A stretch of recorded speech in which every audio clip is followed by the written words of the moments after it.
Good morning. Monday, yes. So that means another week ahead of 10,000 steps a day. My streak continues. It's unbroken at the moment. So I don't know, 50 something at the moment. I'll have to check. And I've just started today's. Is it worth it? Is it working?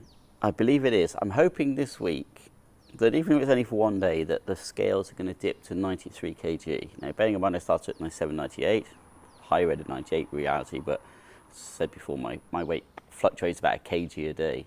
So I hope to see it dip into 93 maybe this week. It's been tantalisingly close. I had one day last week, it was 94.1. I think yesterday I was 95, but also obviously it depends when you weigh yourself.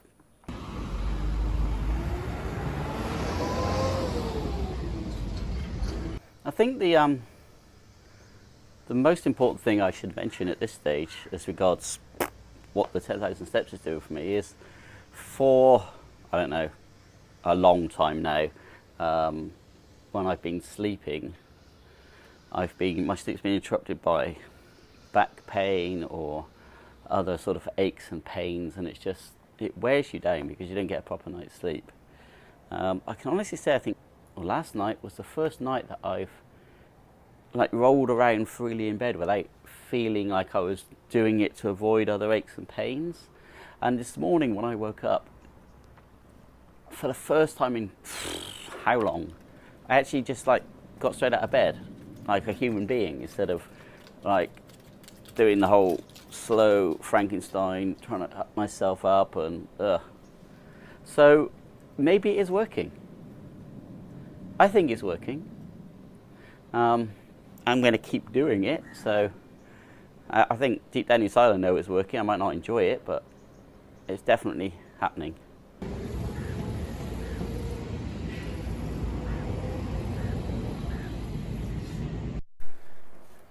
One of the things I've really enjoyed is I think the music aspect of it. The fact that I've got my music with me.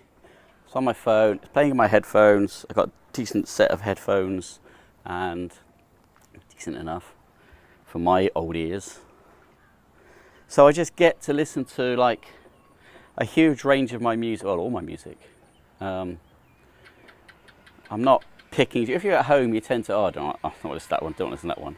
I think being out, it's kind of a bit different. What's happening is if I hear a track and I think, no, I don't like that, I'll go home and I'll delete it because I don't need to create space or whatever. I just have 25,000 tracks on my computer.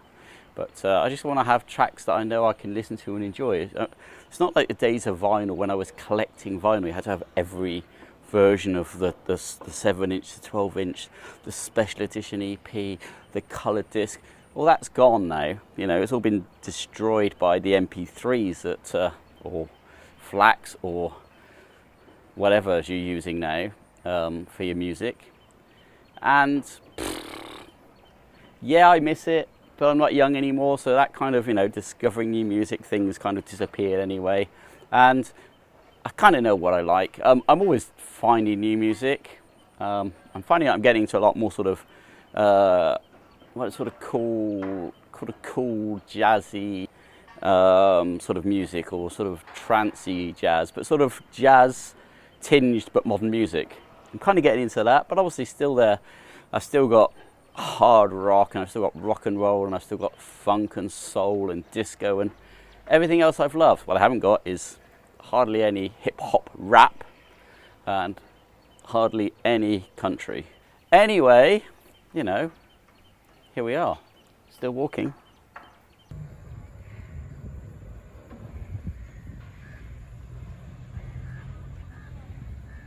I think that's another thing about having the music on shuffle on the phone, is there's a lot of tracks that I've got that I've made, well, a lot of tracks I've got where it's maybe one by a particular artist with a name that I don't recognise, but when I play it I'm like, yeah, God, I love this track. And if I'm sitting at home picking what I'm going to play, then obviously those tracks just get passed over and passed over and passed over. you know. So by putting it on shuffle and wandering off into the near jungle, I just kind of get those tracks I've over the years thought, well, that's a good track, I'm keeping that, but not even sort of invested into, you know, finding out much more about it. So the band name might come up and the track will come up. Flowered Up, a song called Weekender. It's a great big long thing.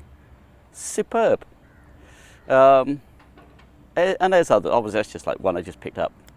But what I'm saying is, you know, there's just so much music that I think if you have, it's like when you're at home, you had your LPs, you know, your albums, vinyl. You'd put one on, you'd play it all the way through because that's how it was in those days. You didn't just like one track.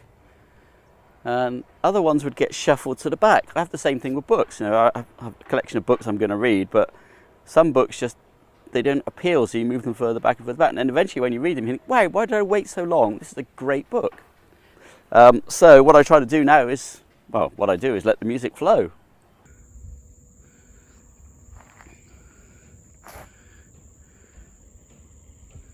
Of course, this walking malarkey is not all good.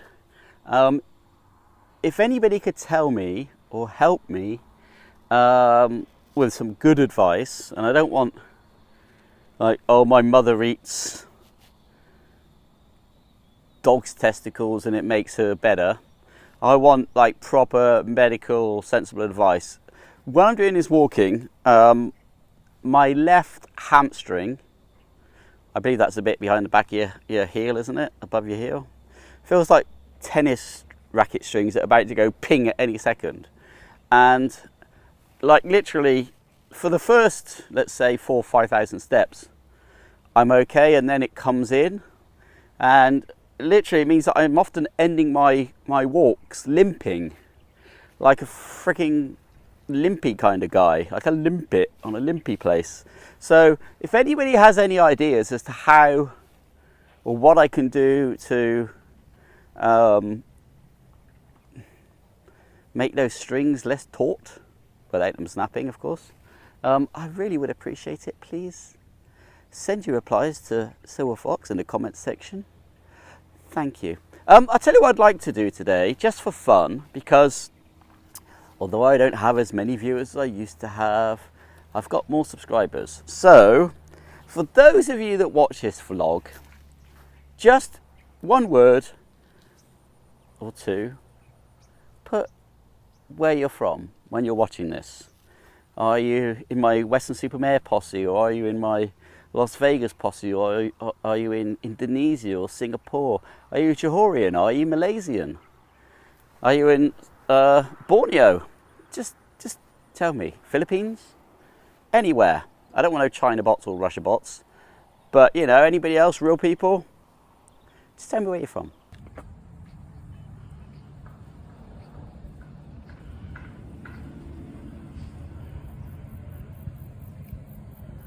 Oh God, get those off.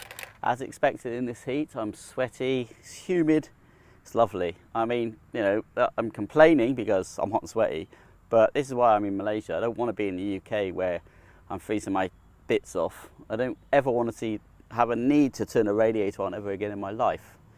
Thankfully, I haven't had to do so for getting on for 12 years, 13 years. Left the UK in 1998. Haven't had to touch a radiator for all those years. Amazing. Obviously air conditioning is the issue now. We have to put air conditioning on, and that puts your electric bills up quite a bit, let me tell you, children. So yeah, my electric bill in Malaysia is massive. All the locals, like, when I tell them how much my electric bill is, they are just absolutely shocked. But the fact is, I can't live without air conditioning, and there's 4 people in the house, and we tend to all be in different rooms, so that means there's usually 3 or 4 air conditioning units on probably most of the day. Certainly at night time, that's 3 rooms, all have their air conditioning on all night long. We can't sleep without it. So my electric bills, people, get ready for this, average is around 1,000 ringgit. Yes. Which, if you're in the UK, you're like, whoa, you lucky ever, that's so good, that's so cheap. Yeah. Compared to what I used to pay in the UK, it is cheap, but compared to what locals pay, I hear people here paying, oh, my electric is so expensive, 50 ringgit. So we're doing something wrong, us Westerners. We just have all the electric buzzing away all day, don't we? But you know, you've got to be comfortable. There's no point moving to a different land for a different way of life if you're then not comfortable. Anyway, I suppose I better finish my walk. I'll see you all next time. Take care.